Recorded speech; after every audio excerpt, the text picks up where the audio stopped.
La scène est accessible à beaucoup plus de monde qu'à l'époque, c'est vrai. Pour les athlètes qui se lancent en compétition, commencez par un régional. Si vous ne classez pas dans un régional sur le haut de classement, prenez pas le risque d'aller en international. En fait, vous allez vous battre contre des mecs qui sont à 2 doigts d'avoir la carte pro. J'aurais adoré exceller dans ce sport. Sur du long terme, j'aimerais bien voir tous les crossfitters après 30 ans de crossfit. C'est violent pour les articulations, les chocs, tout, c'est hyper violent. J'arrivais pas à comprendre comment tu pouvais ne pas savoir isoler un muscle alors que ça faisait déjà 15 ans que tu faisais du sport.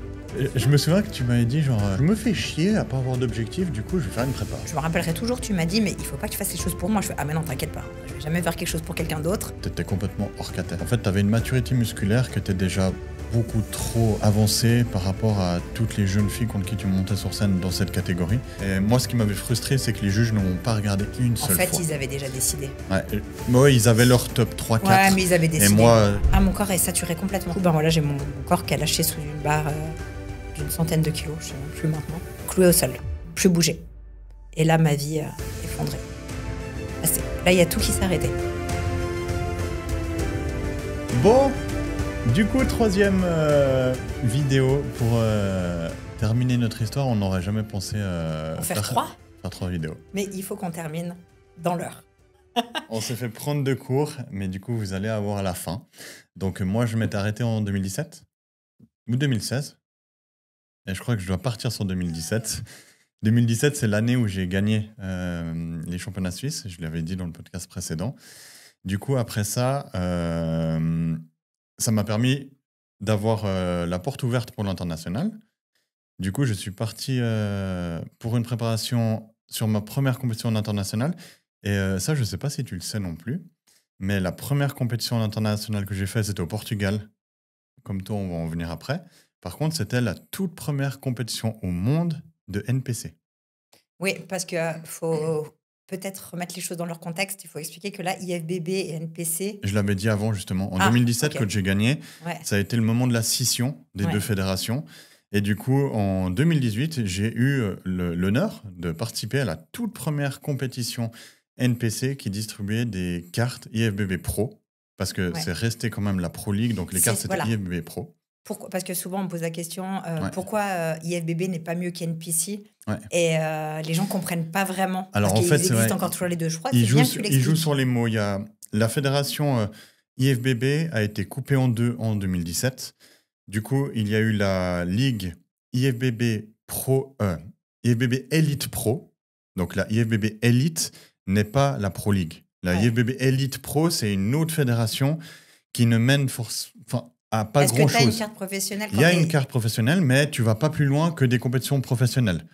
Il y a les tu ne peux pas aller à l'Olympia. Tu ne peux pas aller à l'Olympia. Okay. Par contre, la Pro League, où on a toujours le titre d'IFBB Pro, c'est devenu les compétitions amateurs NPC. Donc, en fait, tu dois gagner ta carte pro en NPC pour passer en Pro League, qui là, en fait, une fois que tu es en Pro League professionnelle, une fois que tu gagnes un show, tu peux accéder à l'Olympia. Du coup, ça reste tu vraiment... peux accéder quand tu as été qualifié. Une fois que tu gagnes un show, comme je viens de dire, Pardon. tu accèdes à l'Olympia. Et c'est la seule fédération au monde, donc la NPC Pro League, où tu peux avoir accès à l'Olympia. Et le titre de professionnel, c'est IFBB Pro. Ouais. Le titre de professionnel dans l'autre ligue, c'est IFBB Elite Pro. Ouais. Ils n'ont pas le droit d'avoir... D'ailleurs, je me souviens, quelques petites anecdotes, que toutes celles qui étaient Elite Pro, en fait, elles ont repassé finalement... C'est horrible de dire ça, mais elles n'avaient pas le statut de pro en NPC. Elles devaient repasser comme des amateurs pour aller rechercher leur carte. En fait, non, vu que ça avait coupé en deux, ces personnes dont tu parles, elles ont eu leur carte pro en Elite Pro. Oui, c'est ce que je viens de dire. Sauf qu'elles ont vu que finalement, tu ne pouvais pas aller plus loin. Oui, mais du coup, elles sont repassées comme des amateurs. Parce qu'elles ont perdu en crédibilité, vu qu'il n'y avait pas plus. C'était une autre fédération, c'était pas la vraie fédération finalement. Du coup, elles sont revenues en NPC et gagné leur carte pro. Donc quand on nous demande quelle fédération choisir, quand il y a WABA, il y a plein d'autres, la seule qui compte véritablement, pour nous en tout cas, dans ce milieu, c'est la NPC. La NPC, c'est amateur, mais ça fait partie de la Pro League. La Pro League, oui. Tout à fait. Du coup, voilà pour ça. Voilà, petite anecdote pour les explications. C'est important. Ouais, mais même, je pense que même comme on l'explique, c'est difficile. Mais en gros, il y a la IFBB Pro League où en amateur, on est NPC. Et il y a la IFBB Elite Pro qui est une autre fédération. IFBB. C'est vraiment une fédération comme WABA, comme WNBF. Bon, WABA, à l'époque, Parce qu'aujourd'hui, WABA, quand on entend WABA, nous, on lève les yeux au ciel, comme si c'était. On va pas dire bon, comme nous, si on n'est c'était. pas gâtés en Suisse. WABA, Si c'est quelque chose. voilà, comme si le niveau était vraiment à râler pas crête.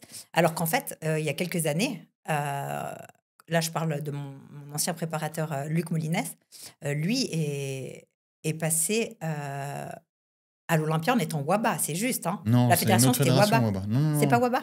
Non, en WABA, il y avait WABA Monde. Ouais. Mais c'est une autre fédération. Tu peux pas relier. Même moi, j'ai du mal. Donc, ouais, voyez, mais je comprends que c'est compliqué. Ouais. En fait, dans le bodybuilding, franchement, il y a une vingtaine de fédérations différentes. Il y a des fédérations naturelles, des fédérations maintenant, européennes. il y a NPC en naturel. Il y a naturel en NPC plutôt. Ouais. Oui, il y a naturel en NPC. Il n'y avait pas.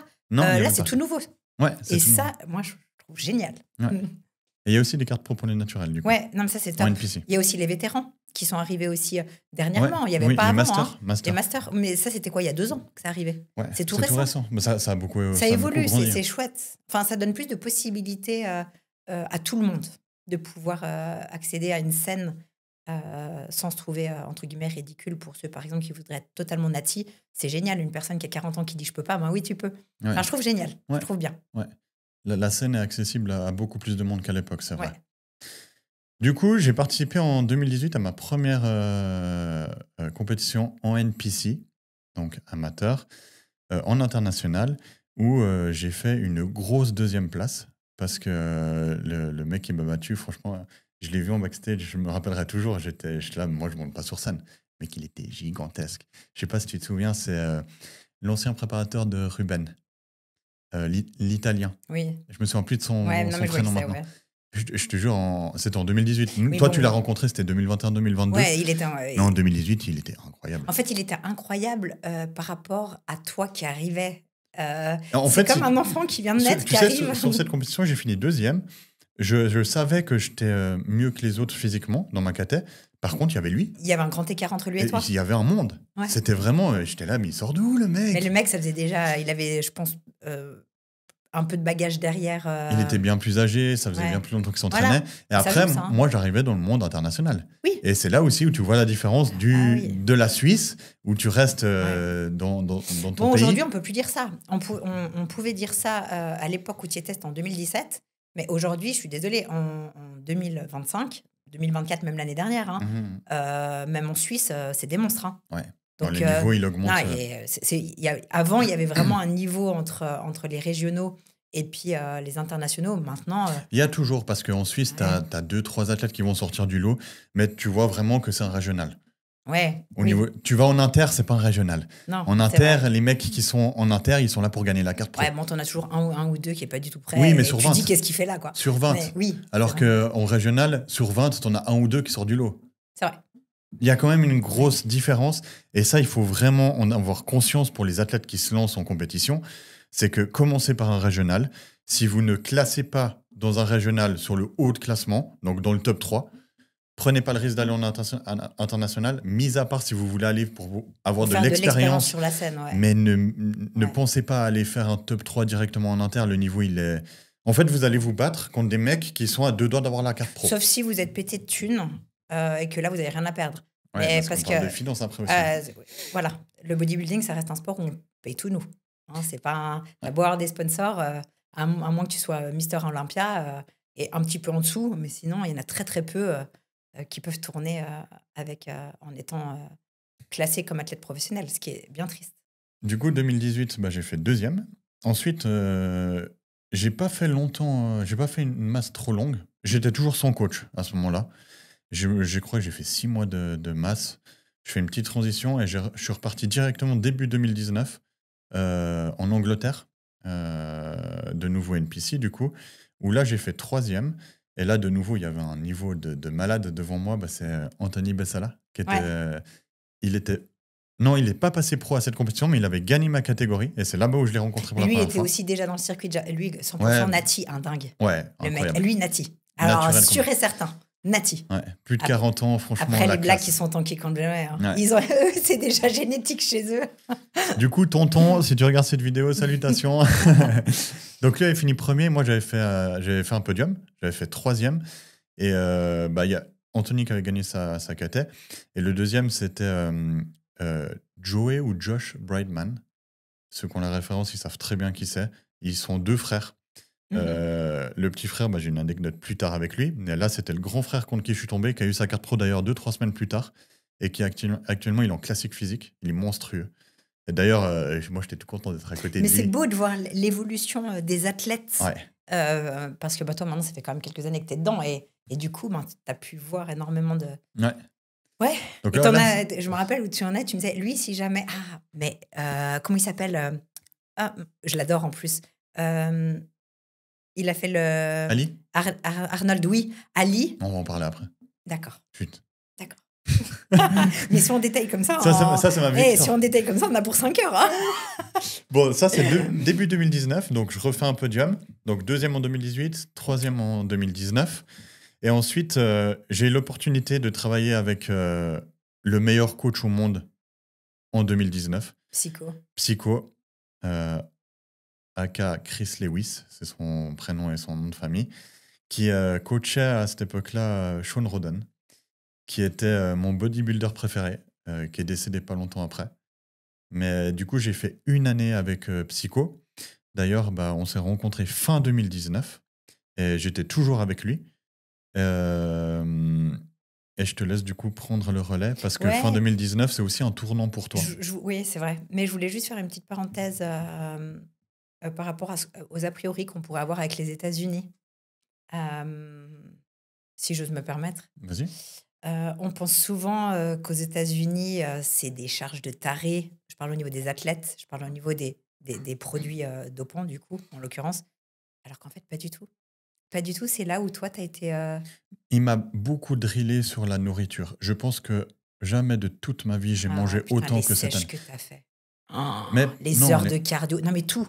Ouais, en fait c'était l'extrême dans les deux côtés. Lui, il misait pas sur la chimie. Mais c'est vrai qu'on n'était pas ensemble quand j'étais en masse avec lui. Mais pour vous donner une idée, ma routine, je me levais à 6h du matin pour déjeuner, tellement j'avais énormément à manger. Hein. Mon dernier repas, je le commençais à 23h. Je le finis vers 23h30, 45. J'allais me coucher le ventre plein, tellement j'en pouvais plus. Et je me relevais le lendemain matin pour manger, du lundi au dimanche. Après, on va pas se mentir, hein. C'est lui qui t'a fait grossir. Hein. Il m'a fait passer une étape. Mais je suis passé de 90 kilos à... C'est là où j'ai dépassé les 100 kilos. Ouais, les 105. J'ai pris 10 kilos de pure masse. Ouais. On peut dire ça comme ça, ouais. Ça mais c'est une année où j'en ai vraiment chié. Et, mais la sèche aussi, hein. Ouais, lui. Mais même les entraînements en volume, c'était... Ouais.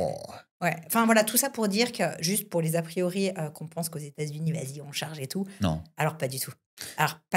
Le minimum. En fait, ils mettent le minimum. Par contre, ils misent sur tout le reste. Ouais, mine de rien, c'est une année où je pense que j'ai fait une transition gigantesque. Entre l'athlète qui était bon en régional et l'athlète qui pouvait aller concourir en international pour aller loin. Ouais. C'est une année qui a été bénéfique pour moi, mais j'en ai vraiment chié. Oui, t'en as chié. Mais bon, je trouvais bien de parler de ça parce que j'ai beaucoup de retours de personnes, ou même toi, tu sais, on te balance sur les réseaux, ouais, mais ils se chargent. Comme si finalement, en fait, il n'y a que ça. Ouais. En fait, les gens, ils ne comprennent pas que tu sois athlète, quelle que soit ta discipline, il y a de la charge. C'est tout. En fait, il faut juste arrêter d'être complètement naïf et se rendre à l'évidence. C'est juste qu'en fait, tu as déjà excellé au maximum de ton potentiel naturel quand tu arrives à devoir prendre des produits. Ça veut dire que tu es déjà au max de ce que tu peux donner. Et dans tous les sports, c'est la même chose. Donc, tu pousses vraiment le curseur plus loin que ce qui est possible. Mais étant donné que les critères sont de toute façon hors normes, en fait, tu n'as pas le choix si tu veux rivaliser. En tout cas, à haut niveau, je parle, hein, attention. Parce que le mec qui se cherche pour aller à la plage, moi, j'ai jamais compris. Hein. Je ne comprends absolument pas. Et d'ailleurs, je pense que c'est à cause des profils comme ça, des jeunes, justement, qui se cherchent pour aller à la plage, qui détruisent complètement l'image des sportifs à haut niveau. Tu sais, je parle souvent du dopage dans la Formule 1, par exemple. Oui. T'imagines le mec qui aime bien les voitures et puis qui se dope pour aller sur l'autoroute en Suisse? C'est la même chose. Ouais, non. C'est la même chose que les mecs qui se dopent pour aller à la plage. Et sauf erreur, hein, les produits les plus violents et les plus dangereux, je suis sûre que les 3/4 des gens ne savent pas, hein, mais c'est par exemple pour les golfeurs, pour la concentration. En fait, on doit prendre des qui baissent le rythme cardiaque. Voilà, exactement. C'est et ça, c'est hyper mauvais. Donc, c'est pour ça, c'est juste que sur un body, on le voit. Et puis, on pense qu'il n'y a que ça. Ouais, C'est de la gonflette. Ouais. Enfin, voilà pour la parenthèse produit. Donc, effectivement, nous, là, on se rencontre. Prends le relais, en fait, parce que du coup, on s'est rencontrés en 2019. Oui. Et moi, j'étais lancé, je démarrais ma préparation. Je démarrais ma première préparation avec Psycho. C'était fin 2019. Et nous, on s'est rencontrés. Et toi, tu as eu une transition, du coup, dans ton parcours sportif à ce moment-là. Donc, j'ai fait quasiment 50 CrossFit, comme je l'avais expliqué, qui était une réelle passion. Malheureusement, mon physique, lui, n'a pas kiffé autant que moi. Il a saturé. J'aurais adoré exceller dans ce sport. Je pense que si j'avais été plus jeune, mais en fait, je me rends compte que c'est un sport où, sur du long terme, j'aimerais bien voir tous les crossfitters après 30 ans de crossfit. On va pas se mentir. C'est violent pour les articulations, c'est violent pour les chocs, tout, c'est hyper violent. Rien que déjà, regarder une personne qui essaye de se maintenir toute sa vie, juste sportivement standard, juste aller courir un petit peu et regarder à 80 ans comment il peut être. Donc, quand je parle vraiment d'un gars sain, bonne hygiène alimentaire, tout nickel, de toute façon, bien sûr, il aura déjà des rhumatismes. Même s'il va bien, il aura des rhumatismes. Donc, imaginez sur du long terme le ravage du crossfit sur le corps. Le bodybuilding aussi, hein, on va pas se mentir, mais le bodybuilding est contrôlé. C'est ça l'inverse de l'impact sur les articulations, c'est qu'on contrôle un mouvement. Maintenant, il y a le muscle aussi qui fait tampon, alors qu'en crossfit, pas. Tu tombes direct dessus, en fait, tu te fais écraser. Enfin bref, voilà, c'est aussi la parenthèse. Et c'est ce qui est arrivé pour moi. Les grossesses n'ont pas non plus aidé pour l'hernie discale, parce qu'au niveau du bassin, ça bouge beaucoup. Donc j'ai eu cet accident, j'ai dû retourner faire de la musculation parce qu'il fallait que je renforce tout ce qui était autour justement de mes lombaires, enfin tout ce qui était autour de la L4, L5, S1, parce que j'avais eu aussi une fracture au sacrum quelques années auparavant lors d'une Spartan. Et du coup, j'avais vraiment un endroit sensible à ce moment-là, il fallait absolument que je renforce. Donc j'ai fait que du gainage les premiers mois et c'est là qu'on s'est rencontrés. Je faisais du gainage avec Déane, tu te souviens? Je me souviens très bien. Ouais. Et c'était horrible. C'est chiant. Je me suis dit: «Mince» et je me suis dit: «Bon allez, on n'a qu'un corps, il faut être intelligent». Heu, donc je vais faire les choses comme le médecin me dit de faire. Ça veut dire que, comme je le dis aussi à mes clientes, hein, votre corps, c'est le thermomètre, de vos possibilités. Si vous sentez une douleur, il faut pas faire. Sauf que j'avais eu une infiltration, donc il fallait que je fasse très attention parce que quand on a une infiltration, du coup, on ressent plus la douleur. Mais j'ai fait les choses vraiment clean et c'est là où nous, on s'est rencontrés pour une séance. Alors on s'est pas rencontrés comme ça, mais vu qu'on parle que du sport, on fera peut-être un épisode, de notre rencontre. Mais on peut pas s'éparpiller sur tout parce que sinon on va pas clôturer. Et du coup, on avait fait une séance ensemble. Moi, je t'avais dit que j'étais blessée en bas du dos.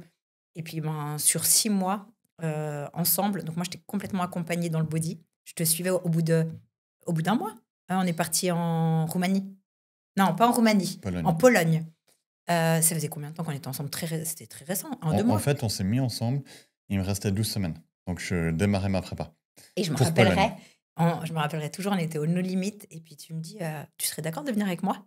Puis, quand c'est le début d'une relation, en plus d'une relation qui ne devait pas être une relation, du coup, je me suis dit, c'est trop chou. J'ai trouvé vraiment génial. Et puis, je me suis dit, ouais, à fond. Et du coup, en fait, je t'ai accompagnée. Et du coup, j'ai eu une année. Sur une année, je t'ai accompagnée sur chaque compétition. Et ça m'a permis de découvrir ce monde que je connaissais absolument pas, que je jugeais très mal. Donc, je vous comprends tous. J'ai été celle-ci. Et toi, tu m'as formée complètement dans le monde de la musculation. Parce que quand on part d'un sport qui est le crossfit, qu'on va dans le monde du bodybuilding ou du fitness, c'est pas du tout le même sport. Il n'y a pas du tout les mêmes objectifs. Quand tu fais du bodybuilding, tu vas te sculpter un corps. Donc, pour te sculpter un corps, tu dois faire de l'isolation. CrossFit, on fait rarement de l'isolation, sauf si on doit renforcer. Donc, bien évidemment, je dis pas qu'on le fait pas, mais c'est pas du tout. C'est plus renforcer pour être meilleur, mais c'est pas renforcer pour développer ou quoi que ce soit. Enfin, c'est différent. Il pourrait, mais il y a peu. Et là, l'isolation, moi, je connaissais pas du tout. Je me rappelle que tu m'avais fait faire le pullover. Du coup, c'est un mouvement que je connaissais bien parce qu'au CrossFit, on fait le muscle-up. Ouais. Du coup, tu dois avoir les rhomboïdes et puis l'arrière-épaule, les dorsaux et tout le reste qui sont engagés. Et je me rappelle, moi, je te disais, mais moi, je sens mes triceps. Tu te souviens? Ouais, t'avais du mal à conscientiser vraiment En fait, l'isolation. mais en fait, je l'avais jamais fait. Ouais, ouais. J'ai jamais conscientisé un muscle. Moi, le but, quand il me demandait de faire une charge, c'était de faire la charge. Donc, j'y mettais. Enfin, Tous les muscles. on y allait. Oui. En fait, au lieu de rester droite, pas bouger, et puis faire juste le mouvement là, Ouais. moi, je prenais tout. Donc, du coup, j'étais forte Je en me termes de souviens très force. bien. Je me souviens très bien. Et j'avais un tortionnaire comme coach, hein, si jamais. Le pire qui existe, je crois. Mais en 6 mois, je savais tout faire. En 6 mois, Moi, je le prends pas mal parce que même mes parents, ils me disent que je suis le pire coach. En fait, tu es le pire coach avec les gens que tu aimes. Avec tes clients, tu pas comme ça. C'est vraiment nous. Et puis, il y avait aussi, il faut que les gens comprennent que toi, il y avait une incompréhension par rapport à moi. Ouais, j'avais un bug dans le cerveau. J'arrivais pas à comprendre comment tu pouvais ne pas savoir isoler un muscle alors que ça faisait déjà 15 ans que tu faisais du sport. Et Du j'avais fait du fitness en ouais. plus. Hein. Ouais, j'avais Ouais. du mal. C'est pour ça que peut-être que j'ai été dur avec toi, mais tu as eu une formation de 6 mois qui t'a fait gagner 6 ans Ouais, clairement. dans la Mais muscu, même je pense. plus, parce que vous voyez pourquoi dans mes vidéos, je parle toujours du neuromusculaire. C'est juste que lui, l'approche de son neuromusculaire, comme il me l'amenait, vu qu'il y avait de l'incompréhension, il était dur. Et il me disait, c'est comme si je te dis de faire les épaules et tu me dis que tu sens les mollets. En fait, il se foutait de ma gueule comme ça, c'était horrible. Je me sentais comme une merde. On va pas se mentir, je me sentais tellement nulle. Parce que toi, t'es assez comme ça, hein, c'est ton caractère. Quand pour toi, c'est évident, ça devrait être évident pour tout le monde. Et c'est vrai que pour moi, je sais pas, en même temps, je te mentais pas, c'était vraiment mes triceps que je sentais. Mais parce que mon neuromusculaire était inexistant. Mhm. Je ne conscientisais pas, je ne savais même pas comment faire. Et il a fallu faire mais des milliers de répétitions pour que je commence à sentir le muscle. Aujourd'hui, là, maintenant, même en vous parlant, j'ai juste à connecter un muscle de mon corps et tac, c'est bon, je l'ai. Parce que maintenant, je connais par cœur. Mais c'est pour ça que je suis autant à cheval sur le neuromusculaire, parce que moi, j'en ai chié. Et puis, j'essaye de l'expliquer comme j'aurais aimé qu'on me l'explique. Tu vois ce que je veux dire? Avec douceur, bienveillance, accompagnement. Je le fais, mais pas avec toi. Et du coup, c'est vrai que c'est pas en faisant des charges lourdes que vous allez conscientiser le neuromusculaire. Hein. C'est sur des charges plutôt légères. Ça, c'est hyper important. Avant une séance, activez votre muscle avec des charges totalement modérées et puis contrôlées. Et du coup, le moment où tu as su conscientiser tout ça, tu t'es dit Je me suis un dit, bon jour, toute seule, tu te parce rappelles que c'est pas moi qui t'ai du tout incité là-dedans. Parce que pour l'anecdote, la préparation que j'ai faite pour Pologne, où tu es venu avec moi, l'inscription, c'est toujours long, il y a de la file d'attente et tout. Et elle était tellement contre, on va dire, le bodybuilding à ce moment-là, que quand on lui demandait « Ah, toi aussi, tu fais de la compète ?» « Ah non, non, non, non. Moi, je suis crossfiteuse. Moi, je suis crossfiteuse. » Ouais, Je de me ouf. souviens. Moi, j'avais honte. Ah, toi, ouais, Moi, je voulais ouais. pas qu'on Ouais. puisse imaginer que Ah non, non, moi, je suis j'étais crossfiteuse. bodybuildeuse. Et je trouvais tellement moche. En fait, le nom, déjà, il est moche. Bodybuildeuse. Il n'y a rien de beau dans Tu ce fais du mot. body. Oui, mais il n'y a rien de beau dans... En fait, le Personne problème... dit bodybuildeuse, tu fais du body. Ouais, mais c'est bodybuildeuse, hein, au final. Ouais, mais bon, personne n'utilise ça. Ouais, la meuf bikini qui dit je suis bodybuildeuse, c'est vrai que ça fait bizarre, c'est je suis bikini. Ah, c'est plus chou. Mais non, c'était pas possible parce que pour moi, en fait, pour moi, le body pour une femme, c'était perdre sa féminité. Et puis il y en a qui diront dans les commentaires, bah oui, c'est le cas, probablement. Mais finalement, j'étais plus mec en étant crossfiteuse que en devenant Ouais, bikini. bikini, même wellness. Ouais. Parce que justement, en fait, ça glame la féminité, contrairement au vrai paradoxe de la chimie, selon les catégories. Mais là, c'est encore une autre histoire. L'élégance, elle doit y être. Et du coup, j'étais dans ma salle de bain. Puis je t'appelle. Et puis je te dis, en fait, je suis pas plus nulle qu'une autre, je vais me préparer pour une compétition. Tu te souviens? Ouais. Peut-être tu m'as dit, t'es sûr? Je me souviens que tu m'avais dit genre, je me fais chier à pas avoir d'objectif, du coup, je vais faire une prépa. Ouais. Et toi, je me rappellerai toujours, tu m'as dit, mais il faut pas que tu fasses les choses pour moi. Je fais, ah mais non, t'inquiète pas, hein, je vais jamais faire quelque chose pour quelqu'un d'autre. Non, c'est qu'en fait, je suis plus alimentée aujourd'hui. Ouais. J'ai plus rien j'ai plus rien qui m'alimentait dans ma vie. Et moi, je suis quelqu'un qui a besoin. J'ai besoin d'être... Alors, on peut être alimenté, pas que pour le sport, hein. On peut être alimenté par plein d'autres choses. Mais moi, je suis une compétitrice. Et je me suis dit, en fait, je suis pas plus nulle qu'une autre. Après, je me suis dit, je suis peut-être quand même un peu vieille. Parce que j'avais quel âge là? 37. Et je me dis, c'est peut-être quand même un peu tard. J'avais eu 4 enfants, mais je me suis dit néanmoins, et puis c'est là où toi, tu m'as présenté à Ingrid, qui était comme une maman pour toi. qui, pour la même occasion, on va quand même le dire, qui t'a offert Psycho. C'est Ouais. quand même grâce à elle. Donc, merci à elle. C'est important, je pense, de le dire. Yes. Et j'ai beaucoup appris avec elle. Énormément. Elle a été extraordinaire. D'ailleurs, je recommande à toute personne qui veulent partir en compétition en tant que bikini naturel d'aller vers elle parce que c'est une accompagnante hors pair. Franchement, j'ai eu beaucoup de chance d'avoir démarré avec elle parce qu'elle est bienveillante, accompagnante. Et puis très souvent, les personnes qui veulent faire bikini, elles sont très jeunes. Et vaut mieux être entouré par une Ingrid que par d'autres coachs euh, qui vont... Il faut savoir que des Ingrid, il n'y en a pas beaucoup dans le monde du body. Les coachs sont intransigeants, c'est des préparateurs physiques, ils n'ont pas le temps. Okay, ils ne t'expliquent pas, si tu n'as pas le mental, tu dégages. Donc, c'est très marche ou crève. À moins que tu veuilles faire l'Olympia et que ton objectif, c'est de faire l'Olympia auquel ça va bien. Mhm. Mais sinon, pour les autres qui veulent juste voir comment ça se passe, Ingrid, elle est super. C'est vrai que j'ai une belle expérience avec elle. Elle m'a beaucoup appris. Et puis, donc, je me suis lancée, du coup, pour une compétition en bikini, parce que je ne me voyais pas être dans une autre catégorie. Pour contextualiser, là, on était... donc nous, on s'est rencontrés fin 2019. Et là, c'était fin 2020 que tu as pris cette décision et que tu es allé vers Ingrid. Exactement, ouais. Et je me suis préparée pendant une année où on a fait... Moi, j'ai trouvé génial. Je trouvais pas du tout dur. Je trouvais que c'était une croisière. La sèche... Franchement, il n'y a rien qui a été dur dans cette prépa. Mais probablement aussi parce que j'étais très bien accompagnée. C'est vrai que psychologiquement, elle était top. Et puis, en fait, finalement, j'avais rien à perdre. Je partais dans un truc où je connaissais pas. J'étais pas encore en train de me comparer. Donc, j'avais un esprit de compétition, mais pas vraiment. J'étais plutôt dans un esprit où je vais voir où je me situe. Et on a décidé, du coup, de faire directement un Olympia. Et puis, moi, je me rappelle, je disais à Ingrid, mais c'est vachement prétentieux, non? Elle m'a dit non, c'est audacieux. Donc, je reprends son mot, c'est audacieux. Et pour la petite histoire, du coup, ta première... Enfin, ça va devenir ta première compétition, du coup. Oui. Et ça a été exactement au même endroit que où j'ai fait ma première compétition en international. Ouais. C'est la même compétition que j'avais fait c'était pas 3 voulu, ans hein. auparavant. C'était pas voulu du tout, non. Mais c'est vrai que ça s'est passé comme ça. Ouais. Et donc, moi, je suis arrivée archi prête. Hein. Enfin, je me suis trouvée en tout cas prête. Et puis, les 3 dernières semaines, j'ai switché de coach pour des raisons qui sont pas du tout contre Ingrid parce qu'elle était top du top, mais pour des raisons plutôt personnelles entre toi et moi. Et du coup, je suis passée avec Romano. avec Romano Giuseppe, et qui est devenu ensuite ton coach, on le dira plus tard. Mais il était déjà ton coach à ce moment-là. Ouais.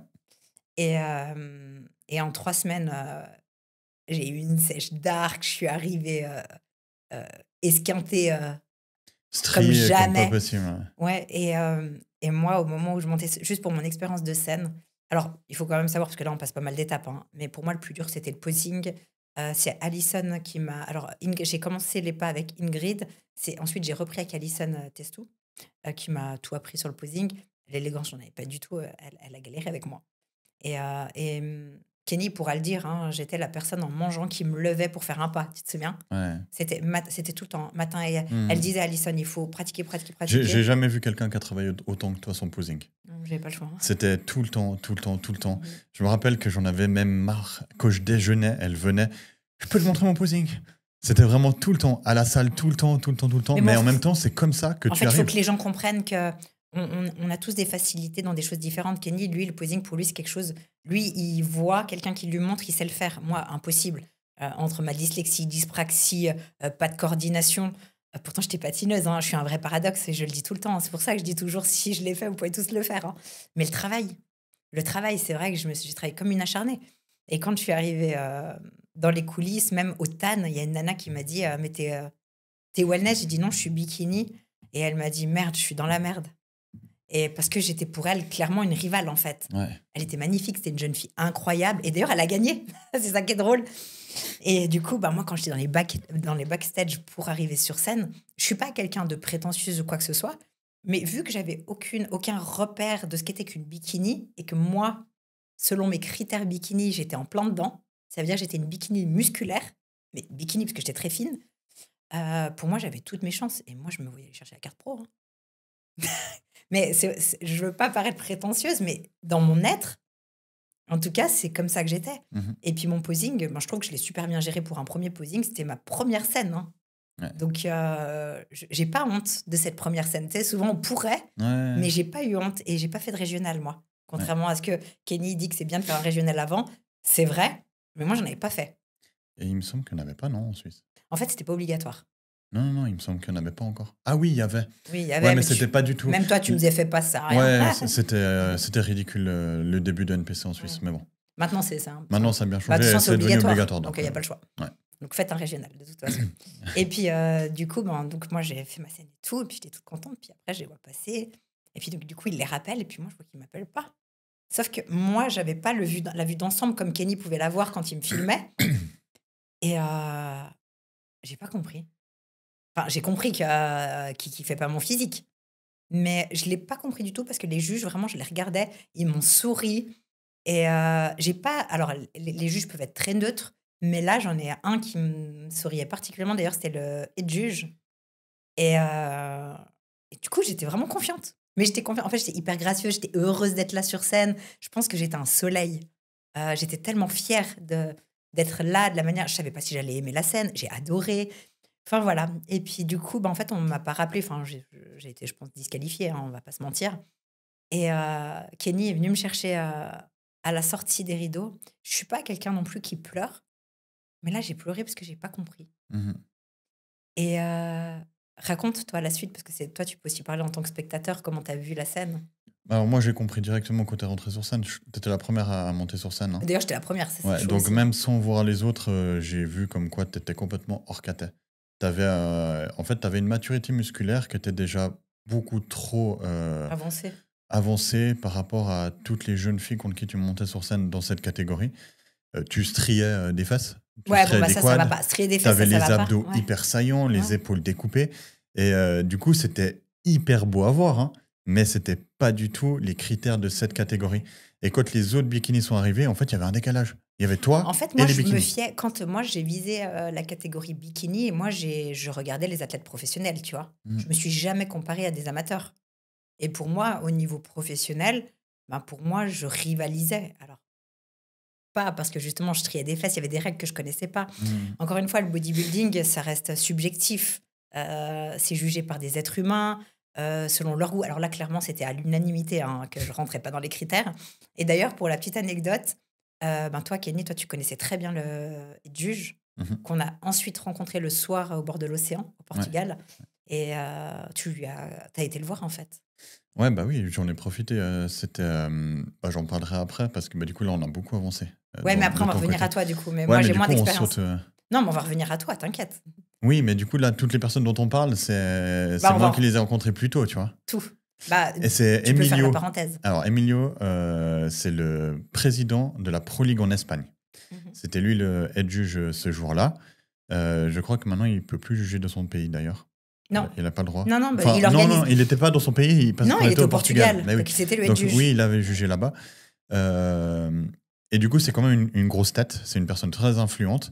Donc, je me suis permis... Très gentil aussi. Oui, il est génial. Vraiment, il est très gentil. Toujours le sourire, pardon. J'ai arrêté Emilio au bord de la plage pour lui demander ce qu'il en pensait de ton physique et du pourquoi tu as été mis hors caté.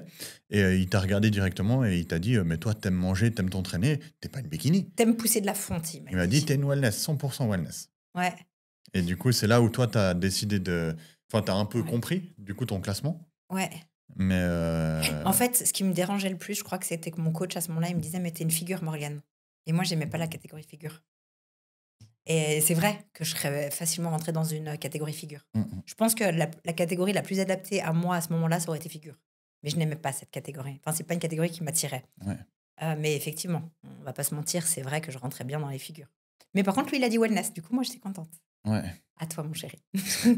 Du coup, moi, je vais revenir encore plus en arrière parce que j'ai oublié une chose, c'est qu'en 2017, quand j'ai gagné en Suisse, j'ai eu l'honneur d'avoir la marque de complément universel et animal Europe parce qu'ils ont, ils ont une salle en Europe. C'est une marque américaine qui a une salle en Europe, qui m'ont contacté et qui, du coup, sont devenus mon premier sponsor. Et c'était une fierté incroyable parce que cette marque, énorme. Elle a 50 ans, c'était la première marque de Arnold Schwarzenegger. Tout le monde connaît Animal et Universal. Hein. Ouais. Tout le monde. Dans le monde du body, c'est une référence mondiale. Ouais, et j'ai été le premier athlète men's physique à être sponsorisé par cette marque-là en Europe. Donc, franchement, moi, j'étais tellement fier. Ouais. Mais il y avait de quoi? J'avais des habits, j'avais des compléments, j'avais tout. Les serviettes, on nous demandait trop les linges. C'était génial. Et du coup, ça, c'était en 2017. Donc, ils m'ont accompagné un bon bout. Et d'ailleurs, lors de ta compétition, tu t'es fait sponsoriser à ce moment-là aussi par eux. Donc, on était les deux chez eux. Ouais. Ça, c'est vraiment une chouette collaboration qu'on a eue avec eux. Ouais. Bon, on a souvent travaillé en binôme. Hein. Un sponsor d'un. Après, toi, tu étais aussi sponsorisé chez Noco. Noco, ouais. Donc, c'est moi qui étais avant toi et toi, tu es venu. Voilà, c'est vrai qu'on ne va pas se mentir qu'on essaie toujours de sortir l'autre. Enfin, si on a un contact, on amène toujours l'autre avec nous parce que on pense qu'il a aussi sa place. Et du coup, c'est vrai que j'ai eu Psycho par le biais de Ingrid. J'ai eu la chance, moi, quand j'ai démarré en fait la salle, donc là je reviens 10 ans en arrière, hein, d'être dans la salle où Céline et Ingrid s'entraînaient. Et elles sont devenues un pilier dans mon début dans ce monde du bodybuilding. C'était mes deux mamans un bon bout de temps. Et d'ailleurs, je leur remercie pour tout ce qu'elles ont fait pour moi, parce qu'elles m'ont vraiment accompagné, je pense, du mieux possible tout au long de ce parcours. Elles croyaient en toi, en fait. Ouais. Mais toi, tu n'avais pas les moyens. Exactement. Donc, c'était vraiment deux mamans pour moi à ce moment-là. Du coup, un grand merci à vous deux, si vous regardez cette vidéo. Du coup, j'en reviens en 2019 où on s'est rencontrés. Donc, à la suite de ça, toi, tu es venu en Pologne avec moi. Oui. Où là, il faut le dire, tu as commencé un travail qu'on a vu par la suite. Qui devient mon métier aujourd'hui. Ouais, tu as commencé un travail mental sur moi et directement sur cette compétition parce que moi, j'allais sur scène, j'allais à la guerre. Et c'est là où tu m'as dit, en fait, ça va pas cet état d'esprit, il faut vraiment que tu montes sur scène et que tu sois un soleil. Et c'est vrai que cette compétition, je ne l'ai pas gagnée, j'ai fait 2e. Et je pense avoir fait cette 2e place à cause de mon attitude sur scène, où la personne qui me bat, elle a switché en première place à 5 secondes de la fin. J'étais premier tout le long et on m'a switché à 5 secondes de la fin. Et quand tu regardes la scène, tu vois vraiment que lui, c'est un soleil et qu'il gagne par sa prestance. L'expression scénique. Ouais. En fait, c'est la base. Vous devez rayonner. On ne part pas au combat. Du coup, un 3e podium en international. Donc, je ne quitte pas le podium, ça veut dire que je ne suis pas loin. Et après, le Covid arrive. Ouais. Donc là, j'ai dû faire une grosse pause. Toi aussi. On a fait tous les deux. On a fait pas mal de crossfit ensemble. Je me suis fait éclater. Non, mais attends, le Covid, il est venu avant ma première compétition. Oui, mais là, j'ai dû revenir en arrière. T'es parti trop loin. Ouais, d'accord. Il s'est même mis à faire du crossfit. Ouais. Pourquoi tu fais ce terre un peu j'ai perdu pendant 3 mois, je l'avoue. Hein. Du coup, on en vient après la période du Covid passée, on va dire. On devait porter des masques pour voyager, faire des tests. Fait, je me souviens que cette période de Covid, on s'est dit mutuellement, il n'y aura pas grand monde. Ouais. Moi, je me suis dit, c'est la stratégie idéale, il faut bombarder. En fait, il n'y avait que des tarés comme toi. Et ouais. Parce qu'il n'y a que les pires à ce moment-là. J'ai planifié, où tu m'as suivi sur la première compétition, j'ai planifié 3 compétitions en 3 semaines. Et je me suis dit, moi, c'est les 3 dernières de l'année, je vais aller chercher ma carte pro, il n'y aura personne, c'est le Covid. Ouais. Et on mais arrive tu t'es en jamais Roumanie. dit facile parce que tu as toujours voulu faire des grosses compétitions. Ouais, il était chiant. Ouais. Il me dit, moi, je veux pas gagner ma carte sur une petite compétition où je suis le plus beau des moches. Et il a toujours voulu faire des grosses compétitions. Il a voulu toujours se comparer là où il y avait du monde. Et lui, quand il regardait, il disait, ah, c'est trop bien, là, il y a de la concurrence. Ça, c'est vrai. Hein. Ouais. Et là, du coup, Roumanie, j'ai fait une 3e place, donc de nouveau podium. Par contre, j'étais pas du tout content de mon physique. Donc là, j'en avais parlé à Psycho. On a un peu changé les réglages pour la compétition qui enchaînait une semaine après. Où là, tu m'as de nouveau accompagné. On était à l'Olympia amateur au Portugal. Du coup, celle que tu allais faire il n'y a pas longtemps après. Et j'ai gagné ma catégorie. J'ai gagné cet Olympia amateur. Je ne sais pas si tu te souviens. Pour moi, c'est une compétition qui est très importante parce que c'est la première compétition que je gagne en international. On est les deux. C'est un Olympien amateur. Putain, on se regardait tout le long, je me rappelle. Et tout le long de la scène, j'avais le regard sur toi. on a vécu le truc ensemble pendant que j'étais sur scène. Et du coup, en gagnant ma catégorie, je vais à l'overall. Et en fait, dans les backstage à cette compétition, c'est là où j'ai regardé un peu les athlètes. Et en fait, je t'ai dit, mais en fait, là, il n'y a que des fous.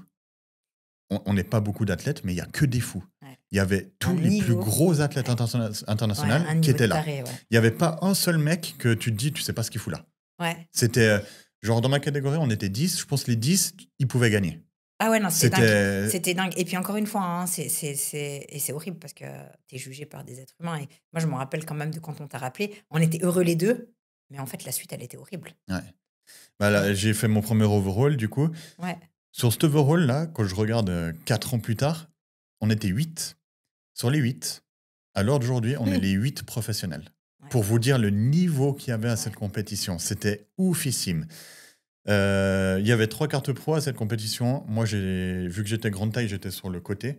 Et en fait, je n'ai pas bougé. Et moi, ce qui m'avait frustré, c'est que les juges ne m'ont pas regardé une seule fois. En fait, ils avaient déjà décidé. Ouais. Moi, ils avaient leur top 3-4. Ouais, mais ils avaient décidé. Et moi, j'étais de côté. C'était très dur, là. Tu as fait ton posing, ils n'ont même pas levé la tête une seule fois. Ouais. C'était horrible. D'ailleurs, je suis resté longtemps jusqu'à qu'on me dise c'est bon, parce qu'ils ne me regardaient pas, justement. Ouais, parce que toi, avec ton caractère, tu restais. Ah ouais. Et puis, il ne faut pas péter un plomb. Sachez, si vous êtes... vous faites partie des compétitions, vous allez comprendre l'injustice. Vous allez comprendre plein de choses. Mais c'est le jeu. Les règles du jeu. C'est le jeu. Hein.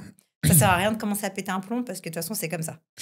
À la suite de ça, j'avais une autre compétition de prévue encore, qui était en Italie. Donc, encore la semaine d'après, là où tu n'as pas pu venir avec moi. Ouais, tu as été avec Michel. Avec Michel. Que je préparais en même temps. Oui. Deuxième compétition que je gagne à la suite. Donc, j'ai de nouveau gagné ma catégorie. Et là, bah, on parle d'injustice. Le mec à l'overall avec moi qui gagne sa carte pro, 2 semaines plus tôt, je le bats en Roumanie. Donc, de nouveau, j'étais complètement déboussolé parce que là, je pensais vraiment que je pouvais l'avoir. Là, j'étais beaucoup mieux que les 2 compétitions précédentes. J'enchaînais, donc mon physique était vraiment ouf. Et bon, du coup, j'ai terminé la saison cette année sur 2 victoires. Donc, plus physiquement tu étais prêt, plus tu étais frustré quand tu gagnais pas. Ouais. Surtout que là, c'était le sentiment pas juste de frustration. Ouais, mais en fait, mais j'étais pas encore prêt de passer pro. Oui, mais tu le savais pas à ce moment-là. Donc, du coup, la frustration, elle était. Tu comprenais pas. L'incompréhension totale. Mais Kenny, après chaque compétition, si jamais il arrête le body. Hein. Bon, non, parce que là, la frustration était telle que du coup, la première compétition qui était annoncée de l'année suivante, parce que là, on est en décembre 2020, j'y étais. Oui. Donc, Londres, le pire des pays pendant le Covid, hein. Je pense que j'ai payé... Avec ton frère, là. Avec mon frère, je suis allé, j'ai payé plus de 1500 balles de tests Covid. Que ça soit dans le nez, dans les oreilles, dans les fesses. Non, mais t'abuses. Partout. C'était horrible. Ouais. Et vous vous souvenez qu'on devait payer presque un billet de plus, justement, pour le... Et puis là, Angleterre, c'était différent. Il y avait le test Covid dans le nez, mais tu devais commander des tests qui allaient arriver directement à ton Airbnb, les faire toi-même, plus prendre rendez-vous en Angleterre. Donc, tu payais tout, et à double, à triple. En Suisse, on devait faire 1 semaine avant le test. Ouais. Et on devait attendre les réactions. Et puis, non, mais l'avion, ça coûtait plus cher. On devait payer... Il y avait un truc dans l'avion qu'on payait plus cher. Ouais. Si tu n'étais pas vacciné, tu payais plus cher. Tu te souviens? Si tu n'avais pas le Covid, mais que tu n'étais pas vacciné... Ah non, non, tu voyais pas si tu n'étais pas vacciné. On s'est fait vacciner à cause de ça. Ah, c'est horrible. Enfin bref, cette période... Hein. Ouais, et du coup, la compétition s'est déroulée sous tente. Pour vous dire à quel point c'était période Covid de fou. C'était la compétition de trop avec mon coach, psycho. Ouais. Où là, je suis de nouveau arrivé dans la même condition que j'étais pas content en Roumanie. Et en trop rentrant, flotteux, non, t'es trop gonflé. Trop plein. Trop gros, trop plein, volume. Ouais. Donc j'ai fini 3e, donc de nouveau un podium, mais moi je voyais qu'il manquait ce petit truc. Le petit truc qui manquait, c'était la condition. Moi, je voyais des athlètes passer en international en Europe avec des conditions de fou. Et leur coach, c'était à chaque fois Romano. Et à ce moment-là, je t'en ai parlé, je me suis dit, magicien, mec. Je pense pas qu'il va me répondre, mais je pars du principe parce que j'avais du mal à lâcher Psycho. Ouais. Moi, je suis quelqu'un qui... T'es fidèle. Je suis fidèle, je reste avec lui, je voulais aller au bout avec lui. Et je me suis dit, écoute, tu sais quoi, tu lui écris sur Insta. S'il te répond, c'est que tu dois partir avec lui. Mais t'as toujours fonctionné comme ça parce que, sauf erreur, en Roumanie, on avait rencontré San. Ouais. Et tu t'es toujours parti du principe que t'écris à la personne. Et si c'est pour toi, c'est que ça doit venir, sinon c'est que c'est pas pour toi. Donc, tu as toujours fonctionné comme ça. Ouais. Et là, du coup, je lui ai écrit un matin, et je me rappelle lui avoir écrit sur Insta. J'ai quitté Insta, je suis venu sur WhatsApp pour t'écrire, en lui disant, je lui ai écrit, on verra s'il me répond. Mais tu as répondu direct. J'ai ouvert Insta, il m'avait répondu. Donc même pas 2 minutes. Ouais. Il m'a dit comme quoi il savait très bien qui j'étais, avec plaisir qu'il démarrait avec moi. Du coup, j'ai fait la transition à ce moment-là. Et j'ai donc continué ma préparation, que je venais de finir pour Londres. Parce que 4 semaines plus tard, il y avait en Europe des compétitions qui avaient réouvert. Parce que le Covid avait... Ouais, c'est juste... Ah oui, parce que... Ouais, il y avait ça encore. Ouais. C'est que des fois, il y avait des compétitions puis elles étaient annulées au dernier moment. Du coup, j'ai tiré ma préparation 4 semaines de plus parce que 4 semaines plus tard, il y avait une compétition en Espagne où là, une fois de plus, cette compétition, pour moi, c'est vraiment une compétition où je me suis fait voler, où j'ai terminé 2e à l'Olympia amateur sur une catégorie qui a été regroupée 5 minutes avant qu'on passe sur scène, tellement il y avait de retard. Il devait vraiment accélérer le truc. Et la personne qui me bat gagne l'overall complet de cette compétition, mais je le savais. Et elle ne devait pas être dans ma catégorie. Ouais. Donc, j'aurais pu être à l'overall avec lui et terminer 2e et 3e, ou 3e et avoir ma carte. Et pour moi, je savais que ce mec, il allait gagner sa caté, mais par contre, je ne devais pas être dans sa caté. Ouais. Et là, je suis sorti de moi en backstage. C'était Emilio, le président. Le fameux il a pas jugé, mais c'est lui qui présidait, donc c'est lui qui a pris cette décision. Et en fait, j'étais franc fou. Je suis allé lui parler, je pense que j'ai parlé 8 langues différentes. C'est Romano qui m'a séparé et il m'a dit en anglais, maintenant, c'est soit tu continues à lui parler et tu n'auras jamais ta carte pro, soit tu fermes ta gueule et tu continues. Il m'a dit ça comme ça. Et du coup, la semaine d'après, j'ai rebooké directement une compétition en Ukraine où je suis arrivé en Ukraine et il y avait une catégorie de 30 athlètes. Je ne sais pas si tu te rappelles, ils étaient gigantesques. En fait, tout le temps. Alors, il faut savoir que les fois où je venais pas, je vais vous faire rire, mais les fois où je venais pas, moi, j'étais avec mon Mac en train de regarder qui passait. Mais désolée de dire ça, mais j'avais la diarrhée. Ah non, mais et puis toi, tu comprenais pas comment je pouvais me mettre dans tes états comme ça. Tu te souviens? Tu me disais, mais moi, je comprends pas. C'est moi qui passe. Pourquoi tu te mets dans des états comme ça? Je dis, parce que je t'aime. Ouais. Et du coup, j'ai gagné ma catégorie de nouveau. Donc ça faisait la 3e victoire où là j'ai accédé à l'overall. Il n'y avait que 3 catégories différentes à cette compétition. Et c'est vrai que là j'étais hyper confiant parce que je suis sorti de la plus grosse caté des 3. Les autres catés, il y avait 8 à 10 athlètes. Moi j'ai gagné quand même devant 30 personnes. Donc je me suis dit, si les juges m'ont choisi, et pour l'anecdote, c'était Emilio, la tête de juge. Donc, qui m'a mis premier, pour moi, je me suis dit, OK, il m'en veut pas. Il m'en veut pas. Ouais. Mais moi, je pense que parfois, ils doivent faire des choix qui savent que c'est pas juste. Ouais. Et je pense qu'ils sont... Enfin, lui, en tout cas, il est humain. Donc, c'est pour ça qu'il t'en a pas tenu rigueur. Et du coup, j'ai pas eu de nouveau ma carte pro parce que c'est d'une catégorie inférieure qui m'a passé devant l'overall. Alors là, j'étais déboussolé parce que je savais que j'avais le physique de passer pro. Et pour moi, je devais l'avoir à cette compétition. Et j'ai recroisé Emilio le soir même et je lui ai demandé...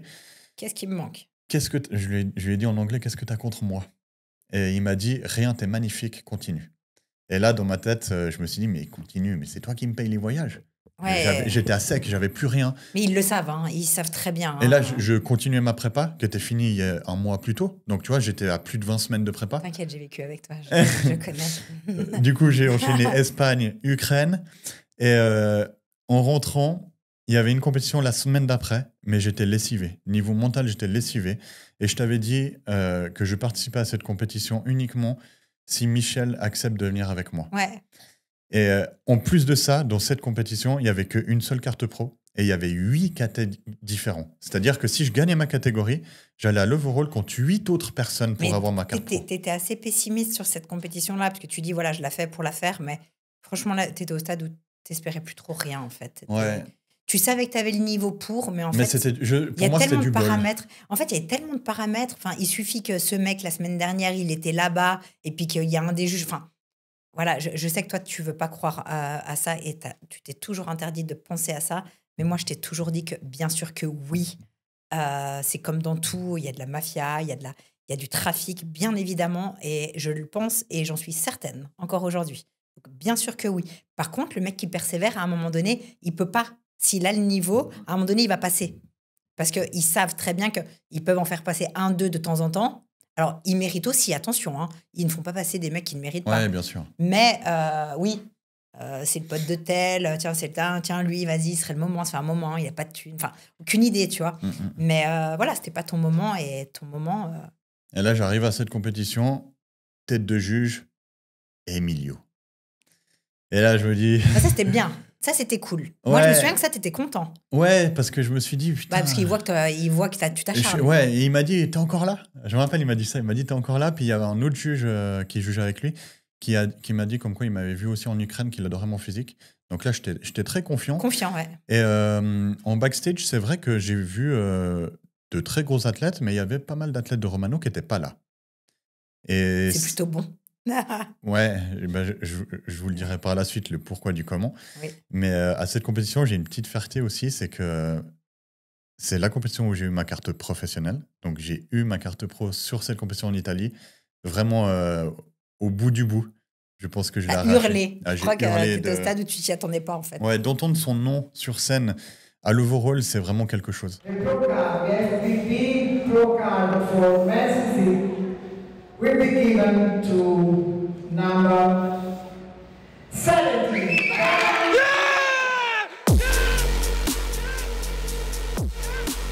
Ouais, et la fierté, c'est que dans cette compétition, il y avait Ali Bilal.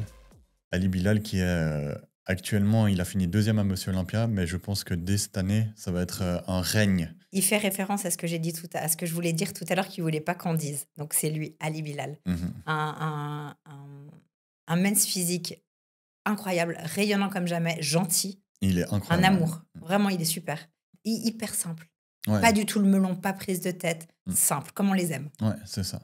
Et c'est le meilleur au monde. Et puis aujourd'hui, ouais. Non, aujourd'hui, 2e. Ouais, mais ça va pas tarder. Son règne va arriver et puis il va pas durer que un an. Il a le potentiel, en tout cas. Ouais.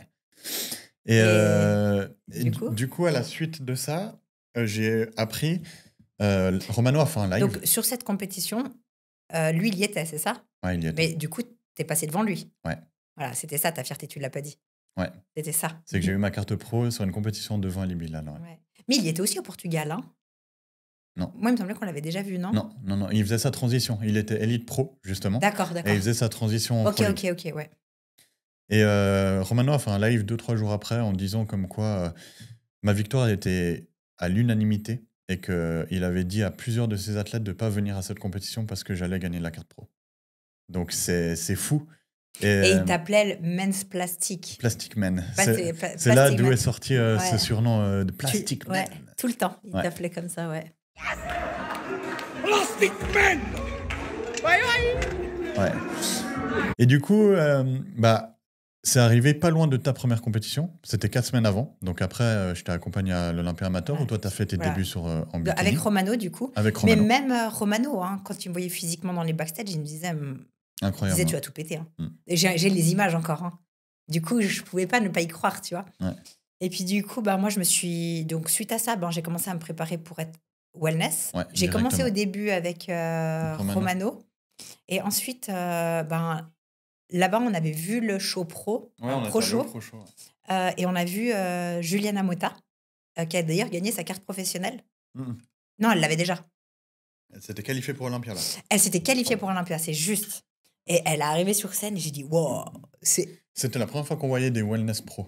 Ouais, énorme. Cette catégorie. Ouais. Incroyable. J'ai dit, c'est une jument.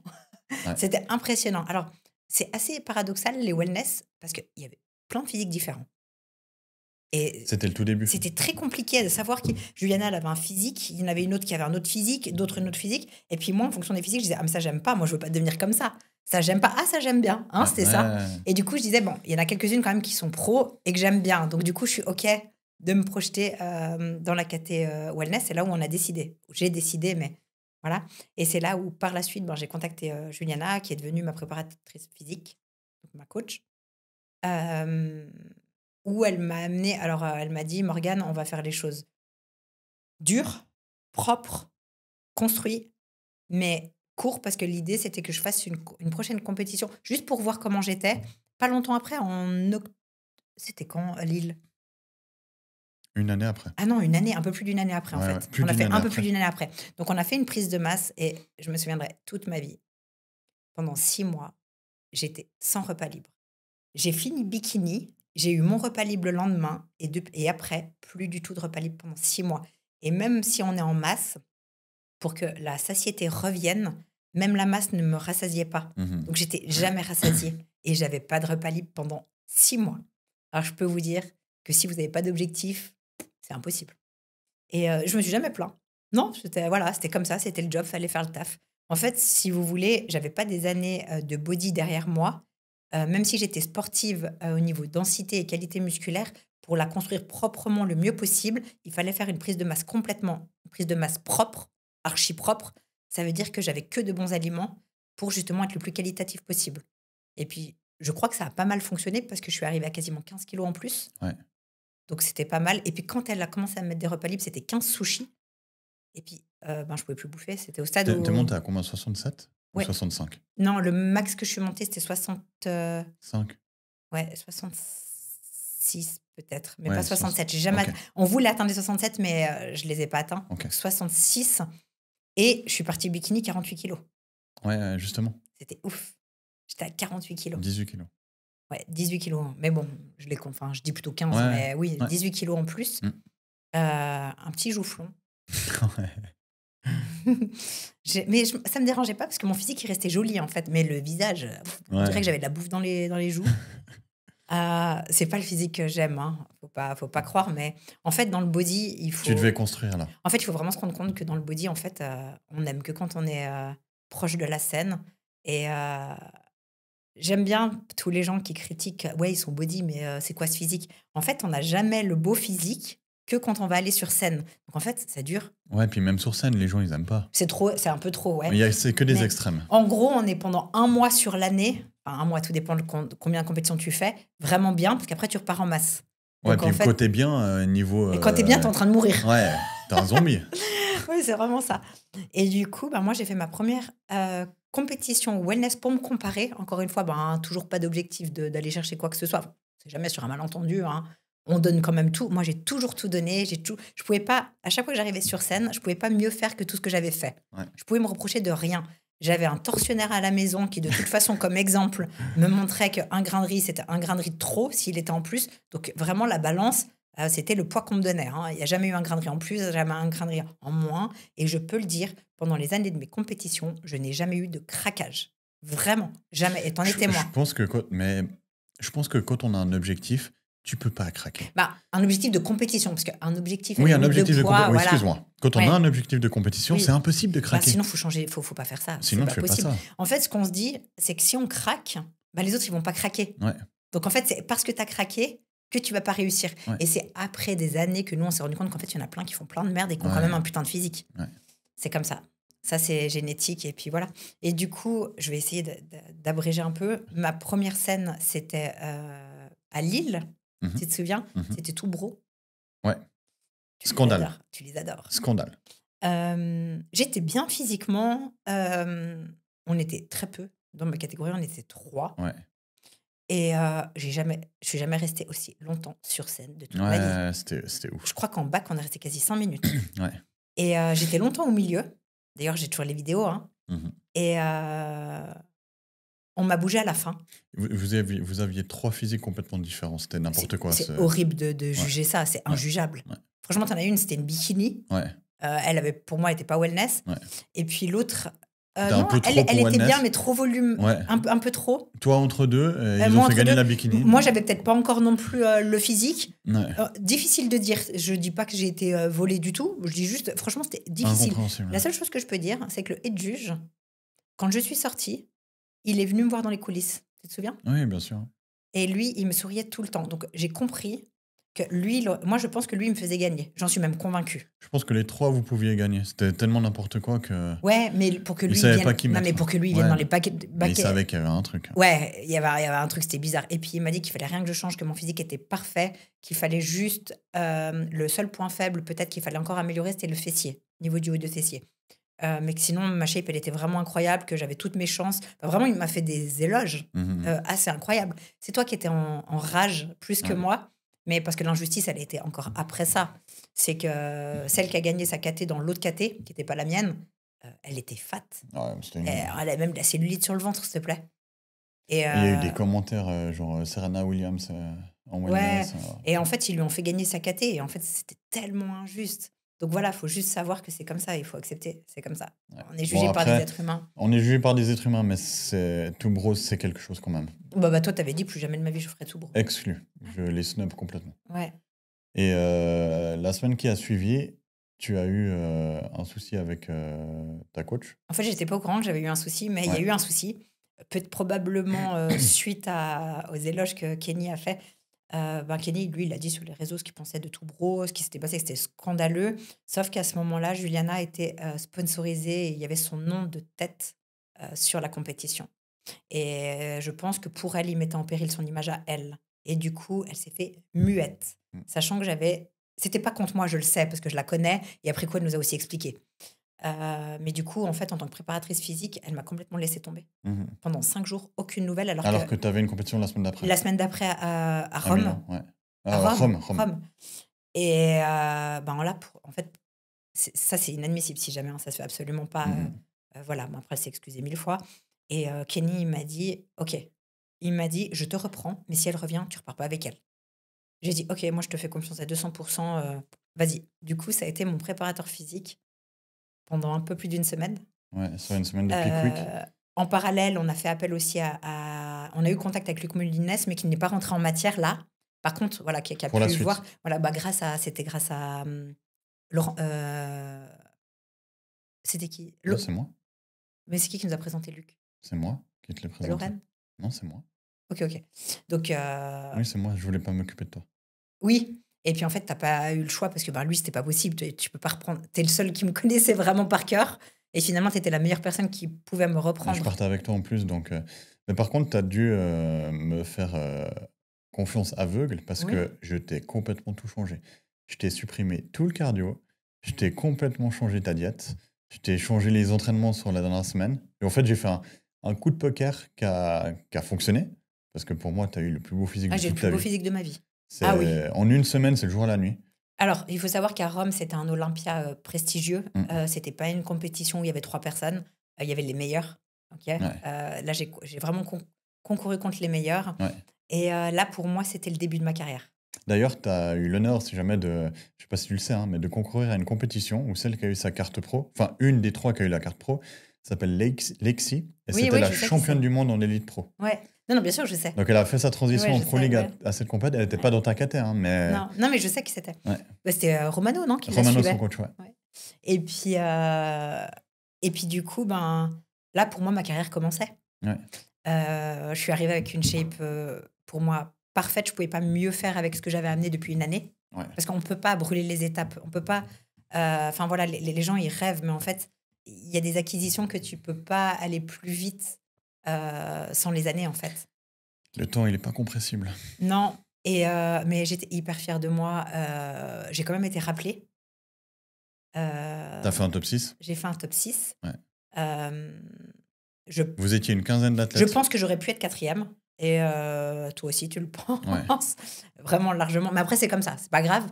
Je pense que j'ai amené ma plus belle shape. Mais pour moi, là, c'était le début de ma carrière. Là, je commençais. J'étais trop fier. Je pense que j'ai jamais autant stressé sur une semaine. Tu l'as pas su, mais j'étais dans un état. Non, je l'ai pas su. D'ailleurs, en sortant de ta compète, toi, tu mangeais ton burger. Moi, je pouvais aller... D'ailleurs, je suis allé au lit. Toi, t'arrivais pas. À midi... Non, mais le matin de la compétition, si jamais j'entends poum, il a pété la chaise. J'ai cru que je devais aller aux urgences. Ouais. Tu te souviens ? Ouais. Enfin bref, il était arrivé plein de trucs. Et puis moi, j'avais pas dormi de la nuit. Je me faisais piquer par les moustiques. C'était horrible. Mais tu te souviens pas qu'on est rentré parce qu'elle était passée sur scène le matin, tôt. Oui. On est rentré à midi à l'hôtel. Moi, je suis allé au lit. Je me suis levé à 19h. Moi, j'ai bouffé ma glace Magnum. J'étais détruit. Tu te rappelles l'histoire de la glace Magnum ? Oui. Moi, j'aime pas la glace. J'ai descendu un pot entier. Ça m'est jamais arrivé de toute ma vie. Ouais. Voilà, c'était la plus belle de mes compétitions. Celle-ci, c'est le plus joli physique que j'ai amené. Et est-ce que moi, tu veux que je continue à terminer là ou on switch sur toi et on revient pour la suite ? Là, on est quoi ? On est 2022 ? Oui, en octobre. Octobre 2022. Ok, ouais, alors je te rejoins parce que moi, j'ai eu ma carte pro en juin 2021. J'ai décidé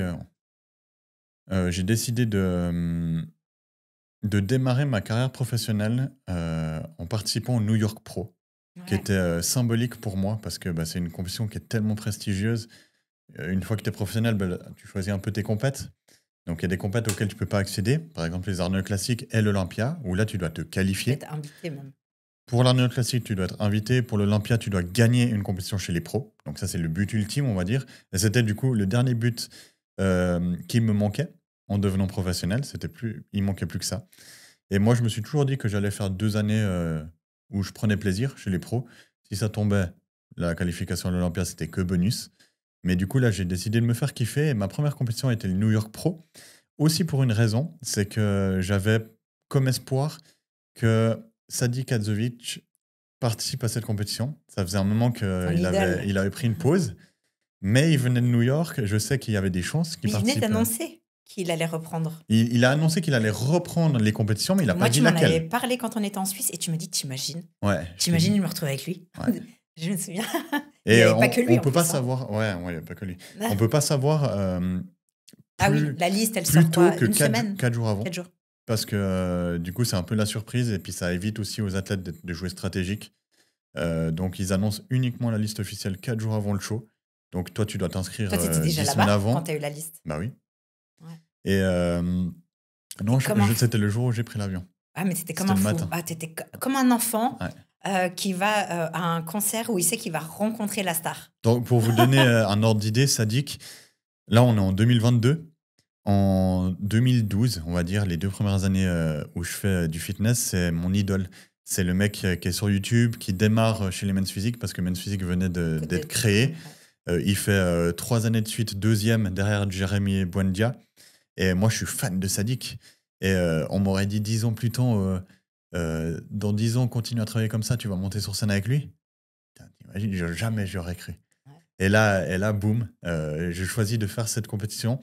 Et j'arrive à New York et le mec, il est sur la liste. Donc, ça veut dire que je vais monter sur scène chez les pros contre Sadi Kadzovich. Et il n'y avait pas que lui. Et il n'y avait pas que lui. Il y avait Kairon. Kairon, incroyable aussi. Incroyable. Et hyper gentil. Hein. Et incroyable. C'est pas lui qui a fait un petit cadeau? Non, c'est Kaike. Ah, c'est Kaike. Pardon, j'ai avancé un peu. Ouais. Donc, Kairon, il remporte cette compétition. Sadi a fini 3e.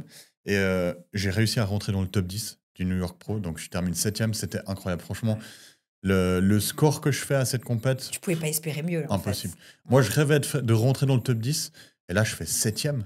Ouais. Franchement, c'était ouf. Et 1 semaine après, tu avais 4 semaines après, j'ai vraiment fait des longues prépas, un malade. 4 semaines après, il y avait... J'en sais quelque chose. Il y avait les compétitions en Europe où j'en ai enchaîné 3 de suite. Donc, j'ai fait Milan, où là, c'est Ali Bilal qui était devenu pro, qui a gagné sa qualification à l'Olympia. Donc là, il a gagné la compétition où je participais chez les pros, où moi, j'ai terminé 6e. Donc, j'ai gagné une place de plus. J'ai enchaîné directement après avec Portugal, Mr. Big. Là, j'étais là. Ouais, incroyable cette scène. Franchement, c'est magique. Elle est trop belle cette scène. Parce qu'en fait, il faut savoir que les athlètes pros, en fait, ils n'ont pas la scène comme les amateurs. Ouais. Et en fait, c'est quelque chose qui monte avec tous les athlètes sur la scène et ça tourne. C'est un ascenseur qui tourne. C'est incroyable. C'est d'une beauté, franchement, c'est un spectacle. Avec Roumanie. Roumanie est très belle aussi. Ouais. Mais ouais. Et du coup, là, je refais un top 10 où je termine 7e aussi. Au Mr. Big, il y avait une scène, il y avait un niveau de folie. Hein. On était plus de 30 athlètes. Ouais, je me rappelle, c'était taré. C'était taré, ouais, vraiment. Et j'ai enchaîné avec une autre compétition encore, donc 3 à la suite en Europe, en Espagne, où je refais un top 10 en terminant 8e. Et je crois que Ali Bilal gagne 2 des 3 compétitions.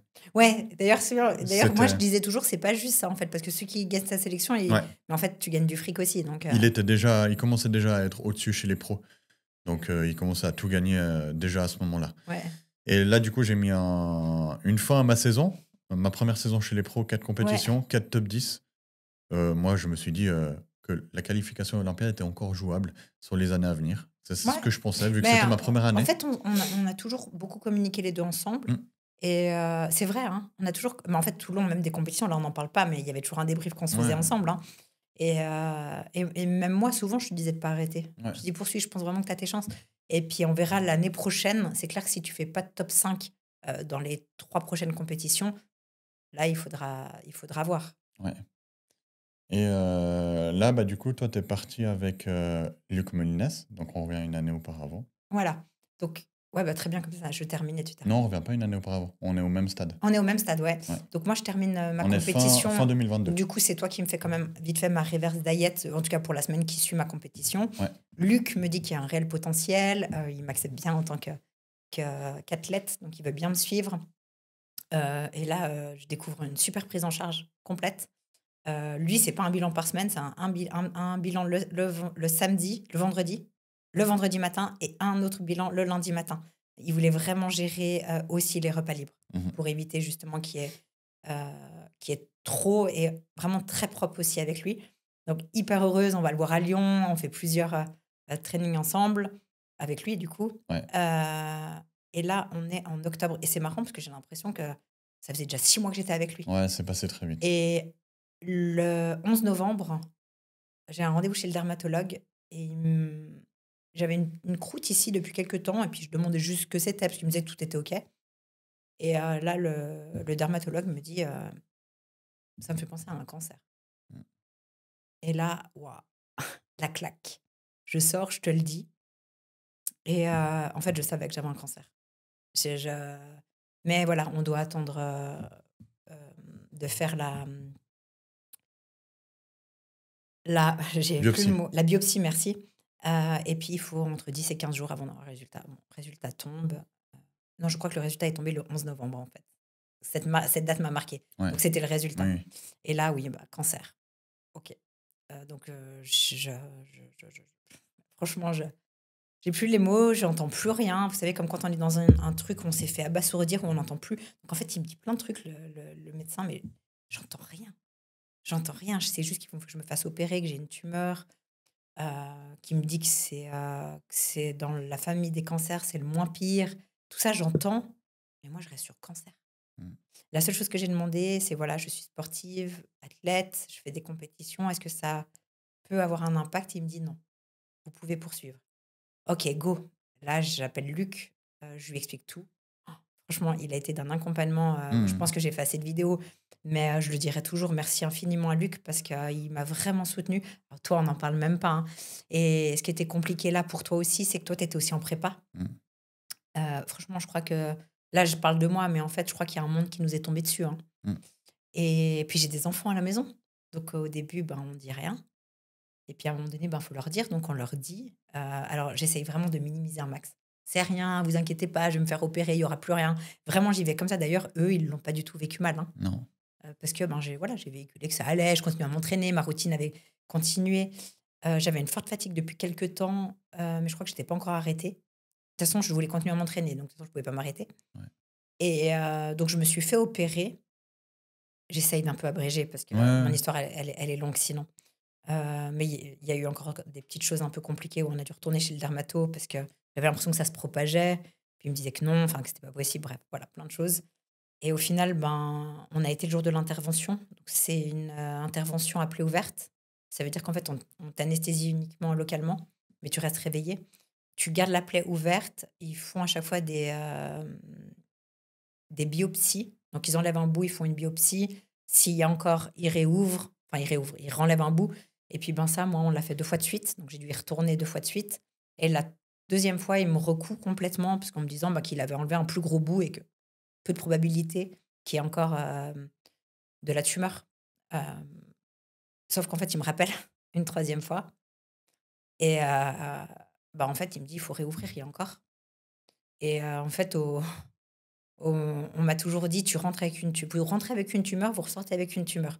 Sans compter toutes les semaines avant où tu dors pas de la nuit, où ça cogite. Tu rentres avec, tu sors sans. Ouais, tu rentres avec une tumeur, tu sors sans. Mais sans compter toutes les nuits où j'ai pas dormi avant. Parce que là, il s'est passé énormément. Je l'ai su le 11 novembre, je me suis fait opérer le 10 janvier. C'est horrible parce que je dormais plus les nuits, je me faisais réveiller.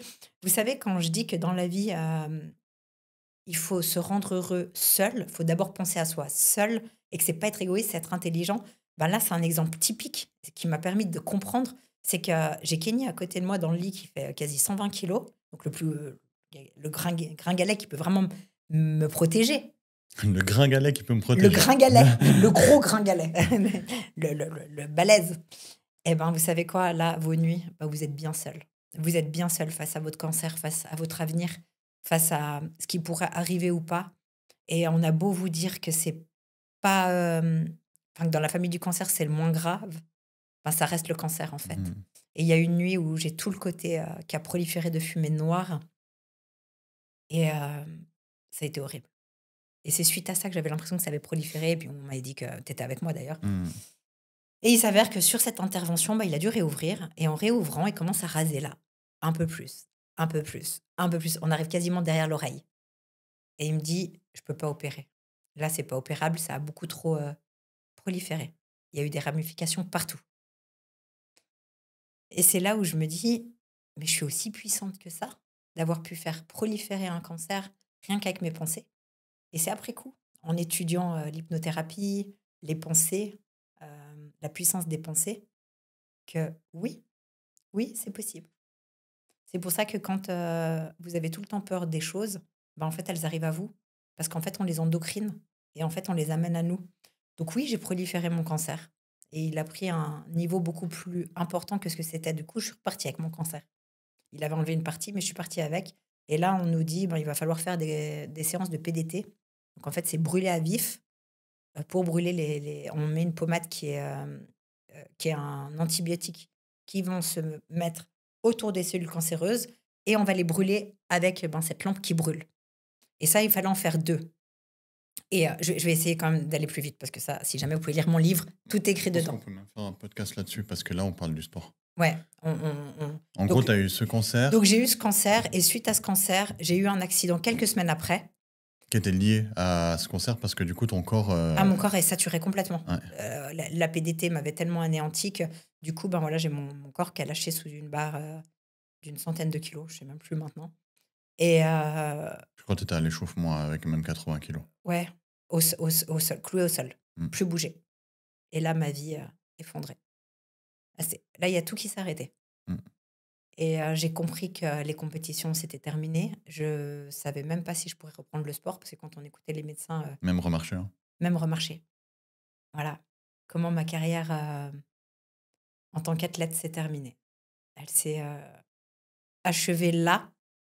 Elle s'est achevée là dans le monde des compétitions, mais je peux vous dire une chose, c'est que l'athlète qu'est Morgane a été plus grande que n'importe qui sur le mois qui a suivi. Au niveau de la rééducation que tu as fait, j'ai jamais vu quelqu'un bosser comme ça, comme pour ton posing. Du matin au soir, tu faisais tous les exercices possibles pour que ton dos aille mieux. Tu pouvais pas lever la jambe côté assis, tu n'arrivais pas à lever la jambe. Tu faisais des exercices du matin au soir. Moi, je l'ai vu parce que je l'ai vécu avec toi. J'étais en prépa. Donc, toutes ces périodes, c'était dur. Je m'en suis beaucoup voulu parce que pour moi, c'était la prépa la plus dure de toute ma vie. Je pense que émotionnellement, ça a eu un impact énorme parce que j'ai décidé de ne pas avoir d'enfant pour me concentrer sur ma carrière et pour être focus à 100% dans mes prépas. Et là, je l'étais, mais j'avais Morgane à côté de moi qui vivait un cancer et un accident et en gros qui lui avait coûté la fin de ses espoirs de faire de nouveau des compétitions, d'aller chercher une carte professionnelle. Ouais. Et je me sentais complètement impuissant et inutile et pas présent. Parce que je devais tenir... C'est hyper égoïste de dire ça. Non, parce que moi, je ne l'ai pas senti. En fait, ça fait tellement d'années qu'on est ensemble, et ça fait tellement d'années que je t'ai suivi dans les compétitions. En fait, moi, ce qui s'effondrait, c'est pour ça que ça me touche et ça m'émue encore aujourd'hui. En fait, c'est la quête d'une vie, cette carte professionnelle. Ouais. Depuis en fait, c'est quelque chose qu'on m'a enlevé dans le patinage artistique quand j'étais jeune. Du coup, ça rejoint le début de ces séries de vidéos où mon but, c'était de faire les JO en tant que patineuse, en tant qu'athlète professionnelle à haut niveau. Et là, en fait, de nouveau, j'avais un espoir, une possibilité de peut-être y parvenir un jour. Je pense que j'aurais pas lâché jusqu'à y arriver. Et c'est la vie, finalement, qui m'a dit non, Morgane, t'es pas dans le bon chemin. C'est pas ça. C'est pas ce qu'on veut pour toi. Ouais. Et c'est pas ce qu'il faut pour toi. Et ça m'émue encore, ça me fait même encore pleurer parce que c'est tragique. Et toute ma vie, c'est hyper dur. Toute ma vie, ça a toujours été très tragique. Waouh. Mais t'as su rebondir comme jamais. Putain, je pensais pas m'amener là. Ok, j'ai toujours su rebondir, oui. Et moi, je t'ai trouvé justement super accompagnant. Toi, t'as trouvé que t'étais pas là. Mais en fait, t'as été là et... Tu peux pas dire ça, j'étais en fin de prépa, j'étais en fin de vie. En fait, il faut savoir qu'en fin de prépa, il n'y a plus d'émotion. Mais moi, je vous assure... Non, je t'assure que t'étais quand même là. En fait, si tu veux, je te connais par cœur. Et en fait, t'as beaucoup culpabilisé 6 mois après avoir fini, toi, tes compétitions, en disant que t'étais pas là. Si tu veux, t'étais éteint, mais tu étais là pour moi. Moi, j'ai senti que tu étais là. Et je crois que même après cet accident, moi, j'ai toujours continué à être là pour toi, sauf erreur. Oui. Je t'ai toujours soutenue. Je t'ai dit, non, mais je change rien. Ce qui était dur dans ces mois qui ont suivi cet accident, c'est que je suis restée sans repas libre parce que je disais à Luc, je veux pas perdre mon physique. Vraiment, j'ai construit tout ça, j'ai pas envie de le perdre. Il m'a dit, ok, mais Morgane, il n'y aura pas de repas libre, je pouvais pas m'entraîner. Et c'est là où j'ai visualisé mon avenir. J'ai dit, ok, donc qu'est-ce qui pourrait être plus puissant qu'une carte professionnelle aujourd'hui? Comment je peux m'alimenter de nouveau? Et je me suis dit, en fait, je vais écrire mon livre. Je vais me former en hypnothérapie et on va créer notre société. Parce que je comprenais bien que rester assise avec mon métier que je faisais, c'était plus possible. Et en fait, une illumination. Oh, et là, c'était bon. Il m'a pas fallu beaucoup de temps, je crois qu'il m'a fallu 1 mois. Hein. Peut-être même moins, même c'était quelques pendant semaines. ce mois-là, en fait. Ouais, pendant ce mois-là, en fait, on a tellement... Pour la T'avais première tellement fois de de temps. ma vie, Tu disais, mais j'ai eu j'ai du temps. En fait, ça faisait des mois, des années que j'avais pas de temps parce que entre le body, les compétitions, le Covid, et moi, pendant le Covid, moi, je travaillais à l'hôpital, donc je travaillais tout le temps. Donc, j'ai pas eu de temps. Et pour la première fois de ma vie, j'ai pu me poser pour me dire, OK, qu'est-ce que je pourrais faire de ma vie? Ouais. Et voilà, poursuis-toi. Ouais, et moi, du coup, durant cette période, c'était la prépa la plus dure de toute ma vie. Enfin, de toutes les prépas que j'ai fait, j'en ai fait 24 au total. J'ai planifié 2 compétitions aux États-Unis. Donc, je suis parti plus de 2 semaines pour faire ces 2 compétitions. La première compétition, j'ai fait 5e. Donc, j'ai réussi à aller chercher un top 5. C'est là où, justement, j'ai rencontré Kaike, Carlos Oliveira, qui est un mec génial. Il a fini 2e à cette compétition. Et il est sponsorisé Dark Sport. Et c'est vrai que moi, je suis fan des shorts Dark Sport. Je pense que j'en ai porté un différent à chaque compétition. Oui, sûr. Et lui, là, il m'avait offert le dernier short de la collection qui était sorti. Non, c'était le vert. C'était le vert, ouais. Incroyable. Le dernier short de la collection Dark Sport qui venait de sortir, il me l'avait offert parce que il m'a dit qu'il me kiffait bien. Donc, j'ai fait 5e à cette compétition. Et la semaine d'après, directement, je suis allé à Memphis. Donc, j'ai dû prendre l'avion aux États-Unis, changer de ville. Et là, j'ai sorti le plus beau physique de toute ma vie. Avec son short.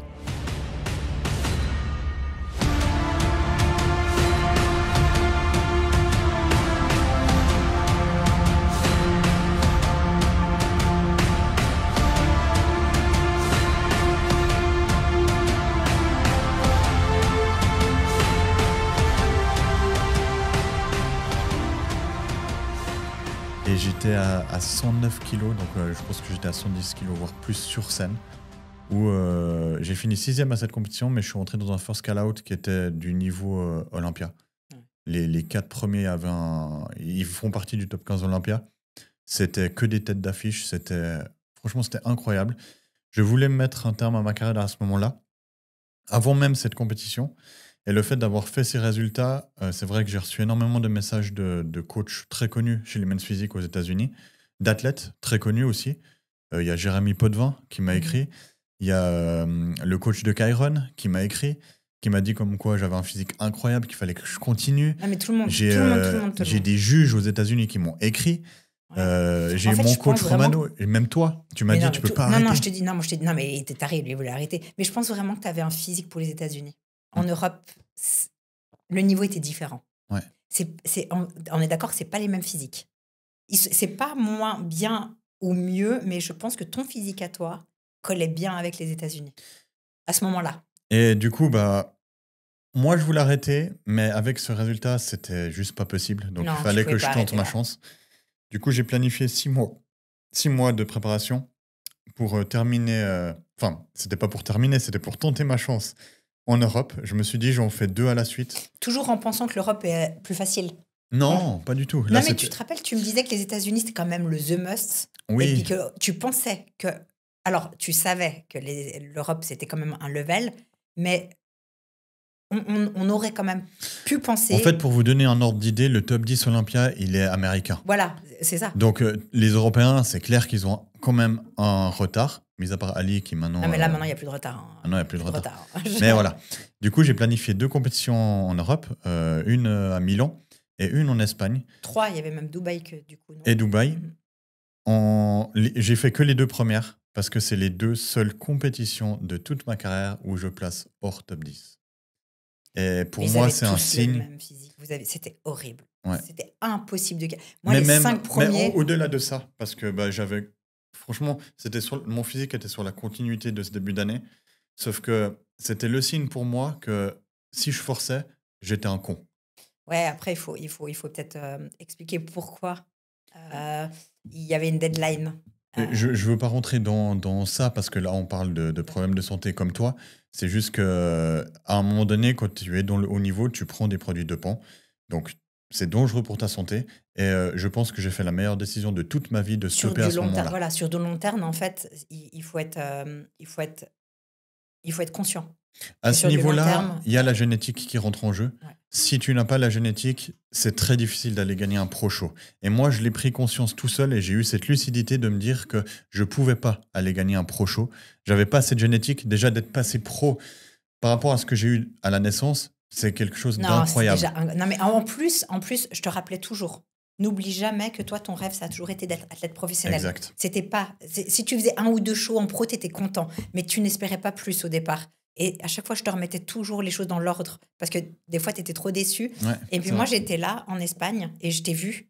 Et moi, j'ai dit non, ça sert à rien de poursuivre. Ouais. Là, tu vas tirer sur la corde. Alors qu'en fait, tu es arrivé à ta maturité musculaire la meilleure. Tu as eu le meilleur physique de toute ta vie. Ouais. Tu peux pas aller au-delà. Et là, on parle de génétique. Ouais. Les abdos saillants, tu les auras jamais comme les autres qui n'ont pas de problème génétique. Donc, en fait, t'aurais été con de poursuivre. Et c'est ce que je disais. Je pense que tu as eu l'intelligence parce que, alors, on a toujours discuté et moi, je t'ai dit, pour moi, il faut que tu stoppes. En fait, au fond de moi, je pense que je le savais que c'était la meilleure décision, mais on ne peut pas se rendre compte, comme c'est dur, de mettre fin à une carrière professionnelle. C'est soit on t'en sort comme moi, soit... soit tu arrives à prendre cette décision et j'ai eu beaucoup de mal à l'accepter. Ouais. Je savais que c'était la bonne, mais c'était très dur sur une année complète qui a suivi. C'était très, très dur pour moi.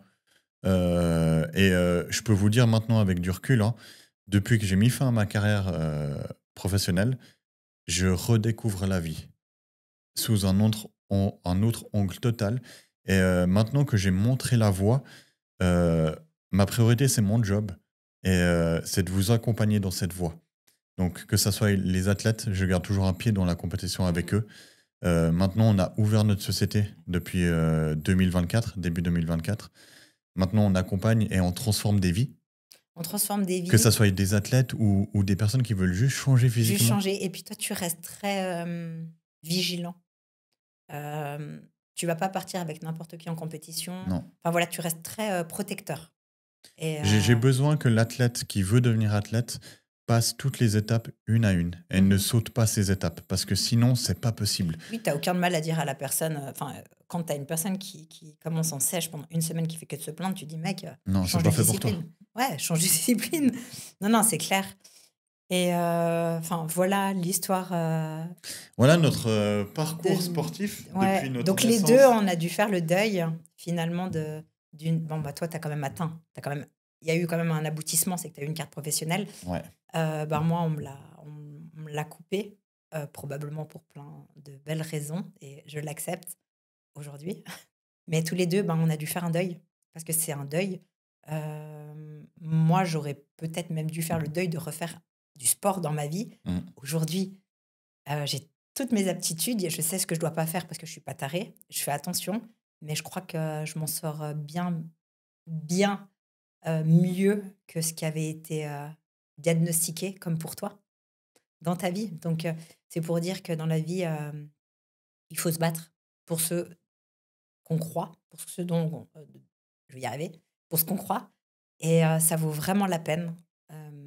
Je pense que tous les deux, on est des preuves vivantes que rien n'est impossible. Que rien n'est impossible. C'est clair que si la vie, elle vous mobilise, il faut quand même comprendre, il y a des raisons, il ne faut pas repartir. Là, ça serait... Parce qu'on me l'a dit à plusieurs reprises, Morgane. Il faut écouter les signes, ouais. On me l'a dit, on m'a même dit, même Luc, il m'a dit en rigolant, tu ne voudrais pas repartir maintenant qu'il y a les catégories nati Non. À chaque fois que je relance mes athlètes en prépa, tu crois que ça me fait quoi? Oui, mais c'est normal. Mais alors, moi, non, parce que en fait, j'ai plus rien à prouver. Moi non plus. Non, mais moi, j'avais quelque chose à prouver pour moi, pour cette carte professionnelle. Ouais. J'ai plus besoin. En fait, j'ai écrit mon livre, j'ai fait d'autres choses qui me rendent bien plus heureuse et qui resteront bien plus loin, même quand je serai morte. Une carte professionnelle, je ne sais pas si elle restera. Mon livre, il restera. Je pense on s'est créé le bagage pour aujourd'hui. Pouvoir faire ce qu'on fait. Pouvoir faire ce qu'on fait avec les personnes qu'on accompagne. Ouais. Et c'est notre plus grand plaisir au quotidien de vous voir atteindre vos objectifs. Pour ma part, de voir les athlètes monter sur scène et s'épanouir sur scène. Donc, je pense qu'on va terminer là-dessus. Merci beaucoup d'avoir écouté ces longues vidéos. Ces 3 parties de notre parcours sportif, de notre naissance à où on est aujourd'hui. On fera ponctuellement des vidéos peut-être un peu plus définies sur justement peut-être sur la maladie, sur les accidents, comment gérer ça. Parce que je pense que tout le monde se sentiront concernés à un moment donné. Et pour toute personne qui veut avoir un suivi avec nous, vous avez un lien en description avec un petit questionnaire à remplir.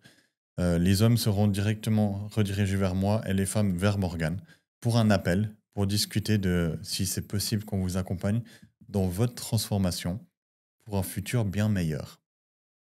À très vite. À bientôt.